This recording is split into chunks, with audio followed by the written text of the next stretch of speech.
राज्यभरातील 29 महानगरपालिकांची रणधुमाळी सुरू असतानाच आता जिल्हा परिषद आणि पंचायत समितीच्या निवडणुकांच्याही तयारीला सुरुवात झालेली आहे। दोन्ही स्थानिक स्वराज्य संस्थांच्या निवडणुकांची घोषणा याच आठवड्यात होणार असल्याची माहिती सूत्रांनी दिली आहे। विशेष म्हणजे 50% आरक्षणाची मर्यादा न ओलांडणाऱ्या स्थानिक स्वराज्य संस्थांच्या निवडणुका यावेळी घोषित करण्यात येणार आहेत। निवडणुकांसंदर्भात 21 जानेवारीला सर्वोच्च न्यायालयामध्ये सुनावणी होणार असून यावेळी मिळणाऱ्या निर्देशांनुसार उर्वरित परिषद आणि समित्यांच्या निवडणुकांचा निर्णय घेण्यात येणार आहे। राज्यात 32 जिल्हा परिषदा आणि 336 पंचायत समित्या आहेत। त्यापैकी 17 परिषदा आणि 88 समित्यांमध्ये 50%हून अधिक आरक्षणाची मर्यादा ओलांडण्यात आलेली आहे। त्यामुळे आरक्षणाच्या मर्यादेत असलेल्या स्थानिक स्वराज्य संस्थांच्या निवडणुका घेण्याचं नियोजन निवडणूक आयोगाने सुरू केलेलं आहे। गरज पडल्यास सर्वोच्च न्यायालयाकडून उर्वरित ठिकाणांच्या निवडणुका घेण्याकरता मुदतवाढ मागून घेण्याचा विचारही राज्य निवडणूक आयोगाकडून सुरू असल्याचं कळतंय।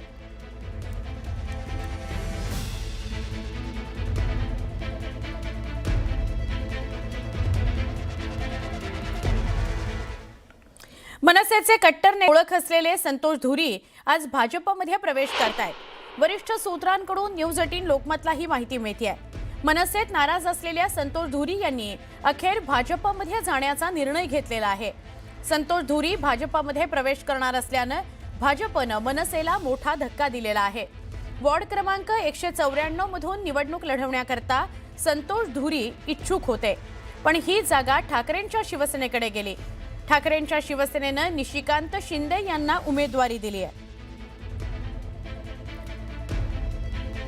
त्यामुळे इथं त्यांचा सामना एकनाथ शिंदे यांच्या शिवसेनेचे समाधान सरवणकर यांच्याशी होणार आहे। पुणे महानगरपालिका निवडणुकीमध्ये 2 दादांमध्ये जुंपलेली असताना आज मुख्यमंत्री देवेंद्र फडणवीसांनी इथं सभा घेतली, म्हणजे काल सभा झाली। यावेळी फडणवीसांनी जोरदार टोलेबाजी केली, शेरोशायरी केली आणि निवडणुकीत विरोधकांना पाणी पाजणारच असा इशारा सुद्धा दिला। खरं म्हणजे पुण्याची निवडणूक हळूहळू गरम होते। ते दादा बोलतायत, हे दादा बोलतायत, अण्णा बोलतायत। आता जरा निवडणुकीला रंग भरतोय। पण खरं तर मी असं म्हणेन की चर्चा ही जेवढी मागे जाईल तेवढा या ठिकाणी अनेकांना आपण काय केलं हे सांगावं लागेल आणि मग त्यातनं अनेक अडचणी निर्माण होतील। पण मी या निवडणुकीत ठरवलंय, मुंबईमध्ये मला थोडंसं बोलावंच लागतं, कारण उत्तर दिलं नाही तर लोकांना आपण दुर्बल वाटतो। पण बाकी माझा निवडणुकीचा फोकस हा पूर्ण विकासावर आहे। कारण आपलं एक तत्व आहे, शरीफ है हम किसी से लड़ते नहीं, शरीफ है हम किसी से लड़ते नहीं, वरना जमाना जानता है हम किसी के बाप से डरते नहीं। महाराष्ट्रात राहणारा प्रत्येक माणूस हा मराठी तर देशात राहणारा प्रत्येक जण हिंदूच आहे, असं वक्तव्य राज्याचे महसूल मंत्री चंद्रशेखर बावनकुळेंनी लातूरमध्ये केलं। त्यांच्या वक्तव्यामुळे वाद होण्याची शक्यता आहे। मुंबईचा महापौर पदाबाबत बावनकुळेंनी सस्पेन्स वाढवलाय। मराठी महापौर करणार असा दावा ठाकरे बंधूंनी केलाय, पण निवडून आल्यानंतर महापौराबाबत ठरवू असं बावनकुळे म्हणाले। त्यामुळे मराठी महापौर आणि प्रत्येक व्यक्ती हिंदू आहे या बावनकुळेंच्या मुद्द्यावरून नवा वाद होण्याची चिन्ह आहेत।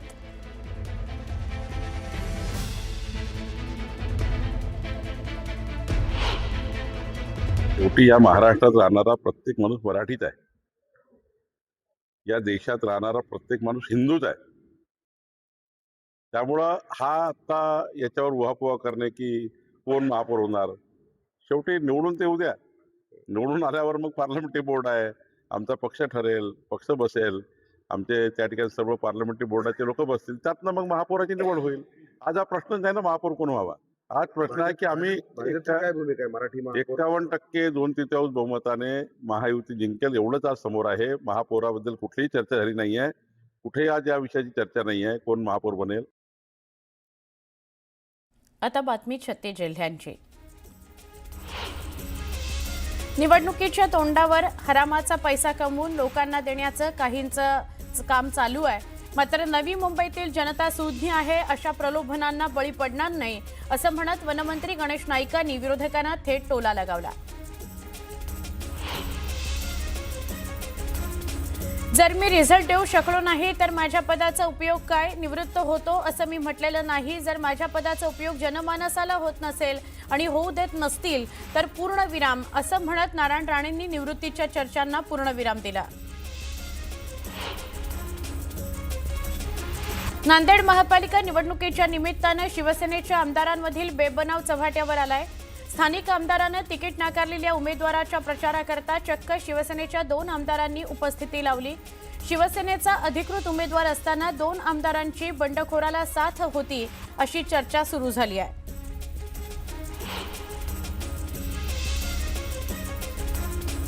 बाळासाहेब गेल्यानंतर ठाकरे ब्रँड संपल्याचं नितेश राणेंनी म्हटलंय. तर ठाकरेंनी हिंदुत्व सोडल्यापासून ठाकरे ब्रँड संपायला सुरुवात झाली अशी टीका नितेश राणेंनी केली आहे.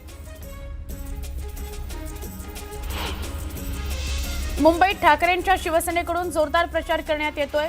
उद्धव ठाकरेंसह आदित्य ठाकरेंनी मुंबईतील विविध शाखांना भेट दिली, उमेदवारांचा प्रचार केला.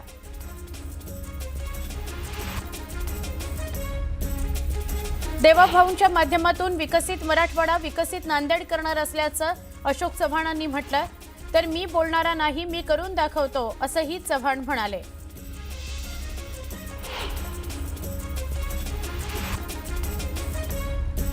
भाजप विरोधात बंडखोर उभे केल्याचं वक्तव्य रवींद्र चव्हाणांनी केलं.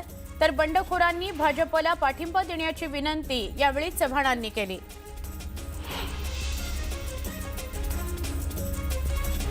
अहिल्यानगरमध्ये उमेदवारीमुळे भाजपमध्ये अंतर्गत नाराजी असल्याचं समोर आलं.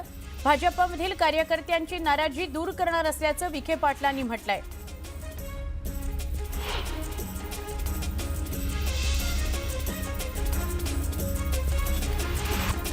ठाण्यामध्ये शिवसेनेच्या उमेदवारांकरता उपमुख्यमंत्री शिंदेंनी प्रचाराला जोरदार सुरुवात केली. यावेळी शिंदेंनी रोड शो करत उमेदवारांना मतदान करण्याचं आवाहन केलं. निवडणुकीच्या तोंडावर पैसा देण्याचा काहींचा इरादा असल्याचं गणेश नाईकांनी म्हटलंय. तर नवी मुंबईतील जनता प्रलोभनांना बळी पडणार नसल्याचं म्हणत नाईकांनी विरोधकांना टोला हाणला. प्रभाग क्रमांक 20 क मधील भाजप उमेदवार अमित मेडकर यांच्या प्रचारावेळी त्यांनी ही टीका केली. सुजात आंबेडकर यांनी केलेल्या दाव्यानंतर खासदार प्रणिती शिंदेंचं उत्तर समोर आलंय. जनमानसामध्ये संभ्रम निर्माण करणारं वक्तव्य विरोधकांना मदत करतं, याचं भान मित्रपक्षांनी ठेवण्याचं त्यांनी सांगितलं. मोहिनी नाईक यांनी नगराध्यक्षपदाचा पदभार स्वीकारला. राज्यमंत्री इंद्रनील नाईकांच्या उपस्थितीत त्यांनी पदभार स्वीकारला. यावेळी मोठ्या संख्येने कार्यकर्ते उपस्थित होते. बोरिवली वॉर्ड क्रमांक 17 मधून भाजप उमेदवार डॉक्टर शिल्पा सांगोरे यांनी प्रचाराला जोरदार सुरुवात केली. प्रचारावेळी नागरिकांनी त्यांचं ढोलताशांच्या गजरात स्वागत केलं. यावेळी त्यांनी मतदारांशी संवादही साधला. मालाडमध्ये वॉर्ड क्रमांक 46 इथून शिवसेना मनसे उमेदवार स्नेहिता डेहलीकर यांनी प्रचाराला जोरदार सुरुवात केली. यावेळी मालाड कोळी गावात कोळी बांधवांनी उत्साहात त्यांचं स्वागत केलं. दरम्यान काढण्यात आलेल्या रॅलीत मोठ्या संख्येने कार्यकर्ते सहभागी होते. विधान परिषदेचे सभापती राम शिंदेंनी तांबेंची भेट घेतली. यावेळी महायुतीच्या उमेदवाराचा पराभव करणाऱ्या नगराध्यक्षा मैथिली तांबे यांनी त्यांचं स्वागत केलं. यामुळे तांबे भाजपत जाणार असल्याच्या चर्चांना उधाण आलेलं आहे. पुणे आणि पिंपरी चिंचवडमध्ये महापालिका निवडणुकीत 2 दादांमध्ये सामना रंगलाय. पिंपरी चिंचवडच्या सभेतून अजित पवारांनी नाव न घेता चंद्रकांत पाटलांवर थेट निशाणा साधला. महायुतीच्या सरकारमध्ये चंद्रकांत पाटलांकडे पुण्याचं पालकमंत्रीपद होतं. त्यामुळे शहरातील रखडलेल्या विकास कामांवरून अजितदादांनी चंद्रकांत पाटलांवर निशाणा साधला. सभेमध्ये चंद्रकांत पाटलांनी नाव घेऊन अजित पवारांना जोरदार लक्ष्य केलं. निवडणुकीत येत्या काळात हा वाद आणखी चिघळेल अशी चिन्ह बघायला मिळतात. केंद्राने भरभरून दिलं, राज्यांनी भरभरून दिलं, ते कुठं कमी पडले नाही. पण इथली लोक कमी पडली. इथं ज्यांच्यावर जबाबदारी होती ते कारभारी लोक कमी पडली. म्हणून उद्याच्या 15 तारखेला कारभारी बदलायचा. तुम्ही मला कारभारी पद द्या. नाही पुण्याचा चेहरा मोहरा बदलला तर नावाचा अजित पवार सांगणार. मला वाटतं पुणे तुमचं माझं आहे. बाहेरचे लोक येतील, भाषण करून जातील. अरे जे बरं वाईट व्हायचंय ते तुमचं माझं पुण्यामध्ये होणार आहे. बाहेरचे लोक येणार नाही. आपली माणसं ओळखा, आपली माणसं पहा. अजित दादा हे 5 वर्ष पिंपरी चिंचवडमध्ये आणि पुण्यामध्ये सरकार भाजपचं आहे आणि काही विकास झाला नाही असं म्हणाले. सरकार तर पुण्यामध्ये भारतीय जनता पार्टीचं पहिल्यांदाच आलं. त्याच्या आधी वर्षानुवर्ष तुमचंच होतं ना. मग तुम्हाला विकास करायला थांबवलं कोणी? तुमचे हात बांधले कोणी? 2004 ते 14 अजित पवार हे जिल्ह्याचे पालकमंत्री. 2019 ते 24 अजितदादा ह्या जिल्ह्याचे पालकमंत्री. वर्षानुवर्ष पुणे महानगरपालिकेमध्ये ह्यांचं सरकार आणि हे प्रश्न विचारतायत की 5 वर्षात तुम्ही काय केलं. पुन्हा वापरता येईल अशा 1800 कोटीच्या एसटीबी पासून मेट्रो पासून मोठी यादी आहे. माझ्या आधीच्या वक्त्यांनी ती वाचली. आणि त्यामुळे अजितदादा या शहरातली जनता खुळी नाही. तुम्हाला जबाब द्यावा लागेल की तुम्ही काय केलं. तुम्ही असतानाच्या काळामध्ये या शहरामधले फ्लायओव्हर ब्रिज तुम्ही केले, या शहरामध्ये मेट्रो तुम्ही केली. वेगवान स्वरूपातल्या घडामोडी. नालासोपाऱ्यामध्ये बजरंग नगरातील जुनी इमारत जमीनदोस्त करताना 4था मजला बाजूला कलंडला.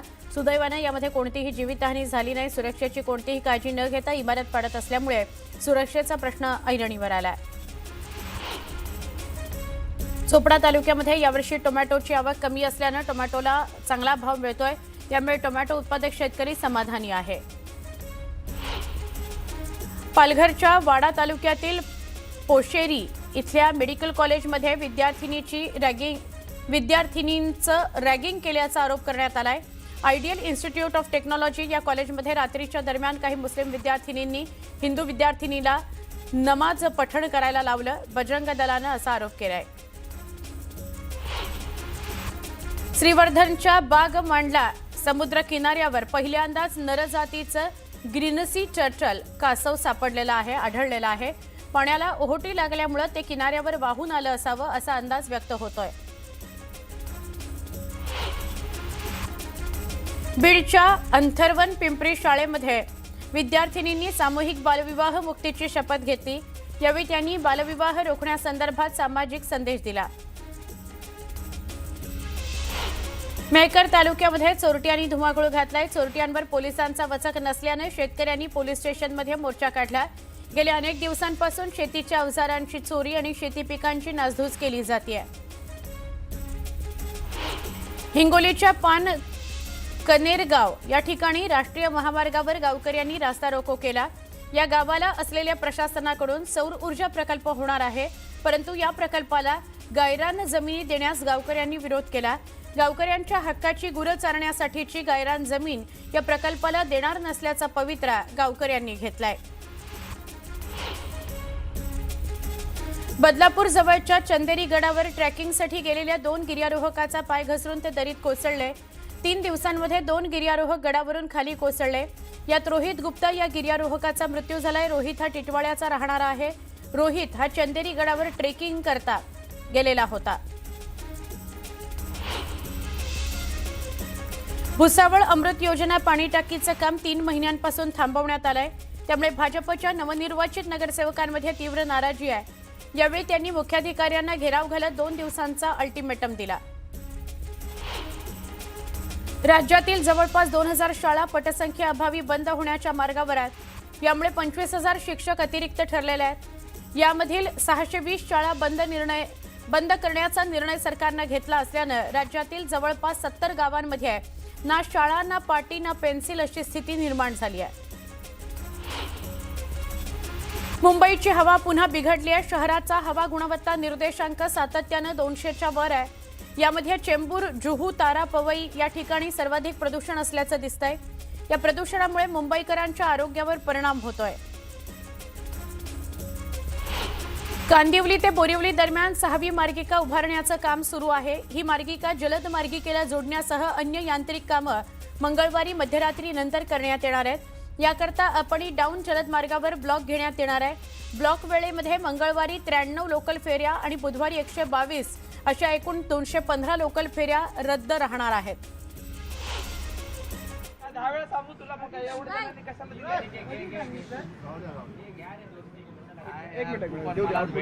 चला चला चला आम्ही चालू करतो.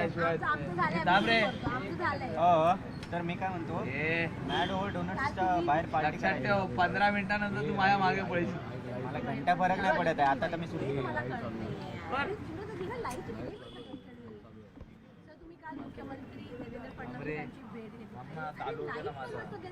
हो ना यार, भेट घेतली. प्रिय आहेत. हे संतोष धुरी आज भाजपमध्ये कदाचित प्रवेश करतील. काल माननीय मुख्यमंत्री देवेंद्रजी फडणवीस यांची सदिच्छा भेट घेतली. नितेशजी राणे होते, त्यांच्यासोबत मी गेलो होतो. मला बरं वाटलं एवढं की मला त्यांनी तात्काळ भेट दिली, माझी कदर केली, मला बोलून घेतलं बंगल्यावर. नितेशजी राणे यांनी परवाच्या दिवशी मला संपर्क केला. सिंधुदुर्गावरून ते आले माझ्यासाठी, रात्री आले, सकाळी परत 6 वाजता परत त्यांनी फ्लाय केलं. काहीतरी त्यांना माझ्यामध्ये दिसलं असेल, वाटलं असेल, माझ्याबद्दल चांगलं काहीतरी वाटलं असेल. त्या कारणास्तवच ते आलेत, मला भेटलेत आणि ते म्हणाले की आपण सन्माननीय फडणवीस साहेबांची भेट घेऊया. त्याप्रमाणे त्यांनी फडणवीस साहेबांना मेसेज टाकतात तिकडून त्यांचाही मेसेज आला लगेच की त्यांना घेऊन या उद्या.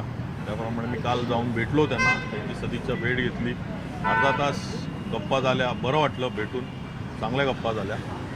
आणि बाकी जे माझं पॉलिटिकल जे काय आहे ते मी दुपारनंतर तुम्हाला नक्की कळेल. संतोषजी, पण तुम्ही भाजपमध्ये जाणं यामागे कारण काय? तुम्ही 194 मधून तुम्ही इच्छुक होता, तुम्हाला तिकीट सांगितलं वगैरे हा विषय येत नाहीये. तिकीट वगैरे हा नाही विषय- तिकिटाचा विषय हा नाही. विषय नाहीच आहे. 194 मधून तुम्हाला आधी सुरुवातीला नाही, सांगण्यात कसं आलं. आलं माहितीये ना की त्या दिवशी पण मला वाटतं की कोणीतरी कुठल्या तरी चॅनलने एक बातमी लावली, नॉट रिजेबल नॉट रिजेबल. त्याच्यानंतर त्याचा एवढा गवगवा झाला की नॉट रिजेबल नॉट धुरी, संतोष धुरी नाराज. मलाच माहिती नव्हतं, मलाच कळलं नाही. त्याप्रमाणे उगाच एखादं बोलतात ना की नाराज झाला अशी बातमी बनवणं जेवण चुकीचं होतं. निवडणूक लढवण्यासाठी नाराज वगैरे निवडणुकीच्या याच्यावर निवडणूक काय नाही. लढवण्यासाठी आणि तुम्ही- जे काय आता जे पॉलिटिकल जे आहे, म्हणजे जी दिशा असेल माझी किंवा का असेल, ते मी दुपारी नक्की तुम्हाला कळवेन. मला थोडा वेळ द्या. तुम्ही एवढी माझी दखल घेतलीत आणि मला भेटायला सकाळीच आलात इकडे, त्याबद्दल मी खरोखर मनापासून तुमचा नाही, पण तुम्ही म्हणताय की या सगळ्या नाराजीच्या नाही आहेत बातम्या. संतोषजी, तुम्ही बोलताय नाराज वगैरे काय नाही. मग तुमचा भाजप प्रवेश आधीच फिक्स झाला होता का? मला चांगलं वाटलं की एका नितेशजी राणे जे म्हणजे माझे आमचे कोकणातलेच आहेत, आमच्या नेहमी संपर्कात असायचे. ते काही कामं असली मंडळाची तर ते भेटायचे आम्हाला, त्याची चर्चा करायचे, कुठे मदत करायची आम्हाला ते बरं वाटलं. पुढच्या बातम्यांकडे वळूया.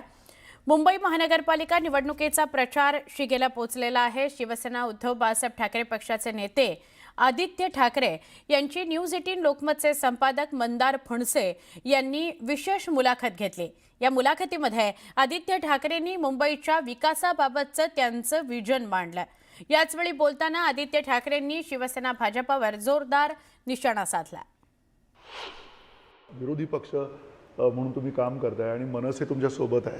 तुम्हाला असं वाटतं की मुंबईमध्ये त्या अर्थाने तुम्ही खरंच विकास करू शकाल? कारण आधी म्हटलं गेलं बरंच आहे की तुमचीच सत्ता होती 25 वर्ष शिवसेना. नाही मंदारजी, मला एक सांगा, तुम्ही जेव्हा आता भाजपला विचाराल ना प्रश्न, एक माझ्या वतीने त्यांना 100% विचारा. पहिली गोष्ट म्हणजे जे तुम्ही सांगता की 25 वर्ष काहीच नाही झालं, 25 वर्षांमधून 20 वर्ष भाजप आमच्या सोबत होती. जेव्हा आम्ही 107, 108 आकड्यांवर होतो तेव्हा भाजप 17, 18 मॅक्सिमम 25 होती. तेव्हा पण भाजपनी उपमहापौर, इम्प्रूव्हमेंट कमिटी, BST कमिटी, शिक्षण समिती ह्या सगळी पद्धतीने त्यांनी उपभोगून मजा मस्ती करून झालेली. जर आम्ही काहीच नव्हतो करत तर तुम्ही आमच्यासोबत का होतात? आणि जर आम्ही काम केलं असेल तर तुम्ही आम्हाला शिव्या का देताय? जे काही टीका करतात, जे काही टोलेबाजी करतात, हे फक्त आणि फक्त सत्तेसाठी करतात, हे फसवण्यासाठी करतात, खोटं बोलत आहेत. पण हिंमत असेल आणि एवढं जर तुम्ही एकामेकाच्या विरोधात असाल तर सत्तेच्या बाहेर पडा ना, द्या राजीनामा आणि बाहेर पडा. पण मग काय चाललंय कळत नाही ना लोकांना राज्यात. आता स्पष्टपणे कळलेलं आहे. आणि शरद पवारांची युती आणि तुमची आणि शरद पवारांची सुद्धा युतीच आहे. आम्ही आमच्या युत्या आमच्या पद्धतीने पाळलेल्या आहेत. आमची युती मनसेसोबत आहे, आमची युती पवार साहेबांसोबत आहे. मुंबई महापालिका निवडणुकीच्या पार्श्वभूमीवर उद्धव ठाकरे पक्षाच्या विविध शाखांना ते भेट देत आहेत. उद्धव ठाकरेंनी वरळी भागातील शाखांना काल भेट दिली होती. यावेळी त्यांनी उपस्थित असलेल्या शिवसैनिकांसोबत संवाद सुद्धा साधला. यावेळी उद्धव ठाकरेंचा मुलगा तेजस ठाकरेही त्यांच्यासोबत होता. उद्धव ठाकरेंनी महाराष्ट्र नवनिर्माण सेनेच्या BDD मधील शाखांना सुद्धा भेट दिली. तर मुंबई महापालिका निवडणुकीच्या पार्श्वभूमीवर आदित्य ठाकरे शाखांना भेटी देत आहेत. आज सुद्धा धारावी, कुर्ला, चेंबूर या परिसरातल्या 11 शाखांना काल त्यांनी भेट दिली. काल आदित्य ठाकरे हे धारावी, कुर्ला, चेंबूर इथं होते आणि वरळी, BDD या सगळ्या भागामध्ये उद्धव ठाकरे होते. या शाखांमधून पक्षाच्या स्थानिक उमेदवारांना बळ देण्याचा प्रयत्न झालेला आहे. मला वाटतं ह्या मुंबईच्या लढ्याचं केंद्रबिंदू आहेच. धारावीच्या लोकांना विकास पाहिजे, धारावीच्या लोकांना घरं पाहिजेत, पण त्यांची हक्काची घरं, 500 स्क्वेअर फुटाची घरं, त्यांचे गाळे असतील, त्यांचे छोटे मोठे उद्योगधंदे असतील, ते इकडेच राहिले पाहिजेत. आणि सगळ्यांना पात्र करून प्रत्येक धारावीकराला धारावीतच घर पाहिजे, ही आमची जी भूमिका आहे त्याच्यावर आम्ही ठाम आहोत. बातमी 36 जिल्ह्यांची पुन्हा एकदा. सरकारी नोकर भरतीतील ओपन अर्थात खुला प्रवर्ग कोणत्याही एका विशिष्ट प्रवर्गासाठी राखीव नाही.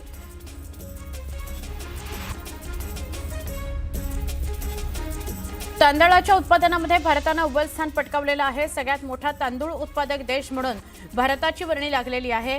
देशात यंदा तांदळाचं 150.18 दशलक्ष टन इतकं विक्रमी उत्पादन झालेलं आहे. विशेष म्हणजे भारतानं तांदूळ उत्पादनामध्ये चीनला मागे टाकलेलं आहे. या देशाचे तांदूळ उत्पादन 145.58 दशलक्ष टन इतके झालेले आहे. केंद्रीय कृषी मंत्री शिवराज सिंह चौहान यांनी एका कार्यक्रमात ही माहिती दिली. डिसेंबर महिन्यामध्ये पाम तेलाची आयात 8 महिन्यांच्या नीचांकीवर गेलेली आहे.